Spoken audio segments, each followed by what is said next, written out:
L'ombre du réveillon, le visiteur de Bakongo. La poussière rouge de la saison sèche, cette fameuse poudre de brasa, flottait dans l'air saturé de chaleur de la fin décembre.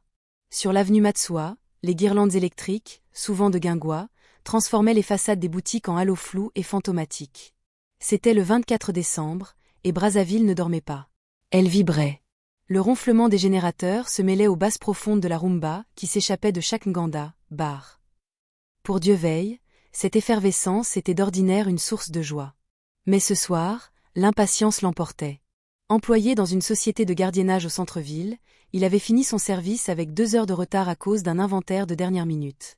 Dans sa sacoche, il serrait précieusement son enveloppe de prime de Noël, de quoi offrir un beau pagne à sa mère et des jouets à ses neveux. « Ah, Dieveil, viens prendre une primus !» lui cria un collègue alors qu'il s'attait vers l'arrêt de bus. « Une autre fois, vieux. La famille m'attend à la base. » répondit-il sans s'arrêter. Malheureusement, la chance n'était pas avec lui. En arrivant au terminus, il ne vit que la fumée noire d'un dernier bus bondé s'éloigner dans un vacarme de ferraille. Les chauffeurs de taxi, flairant le désespoir des retardataires, demandaient des tarifs exorbitants que Dieveil refusait de payer par principe. « Tant pis, se dit-il. Je passerai par Bakongo. À pied, j'en ai pour 45 minutes, mais au moins, je serai chez moi avant la messe de minuit. » Il quitta les grandes artères éclairées pour s'enfoncer dans les entrailles de Bakongo. Ce quartier, l'un des plus vieux et des plus chargés d'histoire de la capitale, avait un double visage. Le jour, c'était un labyrinthe coloré et bruyant. La nuit, dès qu'on s'éloignait des bars principaux, les ruelles devenaient des boyaux d'ombre où les murs de parpaing semblaient se rapprocher. Alors qu'il marchait, le brouhaha de la fête s'estompa avec une soudaineté troublante. Ce n'était pas une diminution graduelle du son, mais une coupure nette, comme si quelqu'un avait brusquement fermé une porte monumentale sur le reste du monde. Un silence anormal, pesant, presque solide, s'installa. Dieveil et Sarita. L'air était devenu humide, une humidité moite et froide qui ne correspondait pas à la saison sèche. Il était à quelques centaines de mètres des berges du fleuve Congo, ce géant dont on oublie trop souvent la puissance et les secrets. C'est là qu'il le vit, au bout de la ruelle. Sous un réverbère dont l'ampoule grésillait, se tenait un homme immense. Il portait un costume de Père Noël, mais celui-ci n'avait rien de festif. Le velours rouge était délavé jusqu'à devenir grisâtre, couvert de taches sombres qui ressemblaient à du cambouis ou à de la moisissure.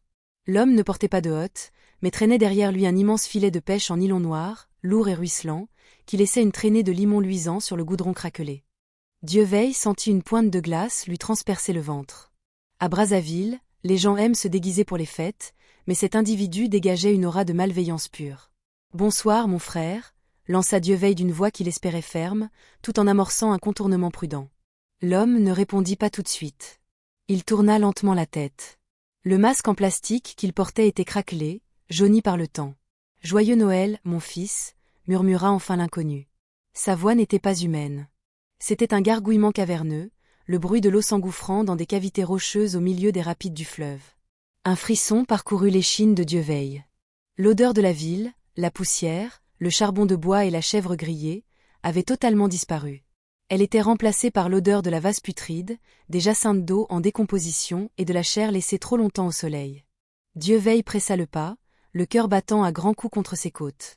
Il entendit derrière lui un son qui le fit presque trébucher, le chuintement rythmique du filet de pêche raclant le sol.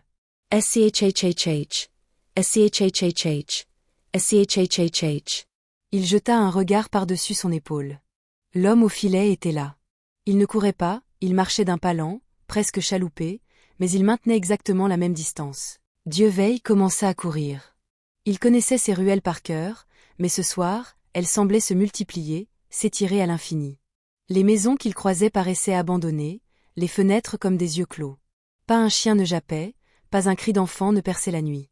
En arrivant près du vieux cimetière de Saint-Lazare, Dieveil sentit un souffle glacé dans son cou. Il se retourna brusquement, brandissant sa sacoche comme une arme dérisoire. Le Père Noël gris n'était plus qu'à 3 mètres. À cette distance, l'horreur devint manifeste. À travers les orbites du masque en plastique, Dieveil ne vit pas de regard humain. À la place des yeux, il y avait 2 cavités remplies d'une eau noire et tourbillonnante.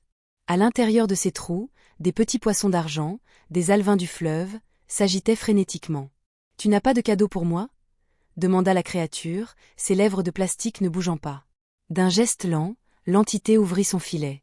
Le filet ne tomba pas au sol.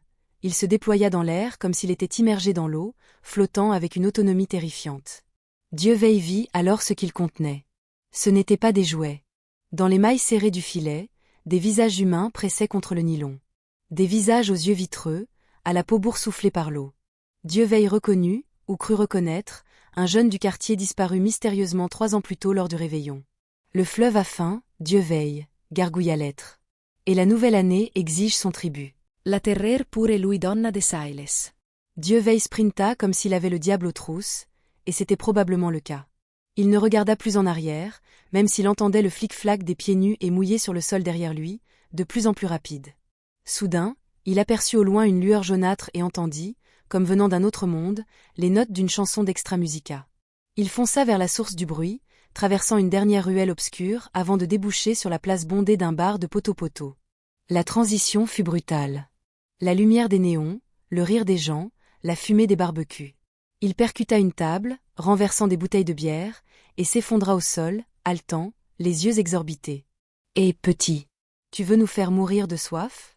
cria le propriétaire du bar, un grand homme jovial, avant de voir le visage de Dieuveil. « Mais qu'est-ce qui t'arrive ? On dirait que tu as vu Mami Wata en personne. » Ses amis, qui étaient justement installés là, l'entourèrent, inquiets. Dieuveil ne pouvait pas parler. Il tremblait de tous ses membres. Un homme, au filet. Finit-il par bégayer. Ses amis éclatèrent de rire, un rire nerveux mais rassurant. C'est la pression des fêtes, mon frère. Tu as trop travaillé. Bois un coup, la fête commence. Dieuveil tenta de se calmer. Il était en sécurité. La foule était là, le bruit était là. Il s'assit, mais une sensation de froid intense sur sa jambe attira son attention. Il baissa les yeux. Sur son pantalon, au niveau du mollet, une empreinte de main humide et boueuse brillait sous la lumière crue des néons. La boue n'était pas de la terre ordinaire. C'était une vase noire et grasse, parsemée de minuscules écailles de poisson. Pris d'une soudaine intuition, il plongea la main dans la poche de son pantalon, là où il gardait sa monnaie. Ses doigts rencontrèrent quelque chose de froid, de rugueux. Il le sortit. Ce n'était pas une pièce. C'était un gros coquillage d'eau douce, une espèce que l'on ne trouve que dans les profondeurs des cataractes. Le coquillage était encore humide. Enroulé autour de lui, il y avait une longue mèche de cheveux noirs et rêches, emmêlée d'algues verdâtres qui dégageaient une odeur de marécage. Dieuveil releva la tête et regarda vers l'obscurité de la rue d'où il venait. Là-bas, juste à la limite entre la lumière du bar et les ténèbres, il crut voir une silhouette grise traîner un filet noir. L'ombre ne partait pas. Elle attendait. Depuis cette nuit-là, Dieuveil a changé. Il ne sort plus jamais après le coucher du soleil entre le 24 décembre et le 2 janvier. Ses amis disent qu'il est devenu mystique, mais lui c'est la vérité. Chaque année, à la même période, il entend le SCHHH d'un filet de pêche contre le mur de sa maison. Car à Brazzaville, on dit que le fleuve n'oublie jamais un cadeau qu'il a failli attraper. Et le visiteur de Bakongo finit toujours par ramener son filet à la maison, plein. Cela montre qu'il ne faut pas rester dehors trop tard lors des fêtes à Brazzaville. Abonne-toi et active la cloche de notification pour ne rien rater.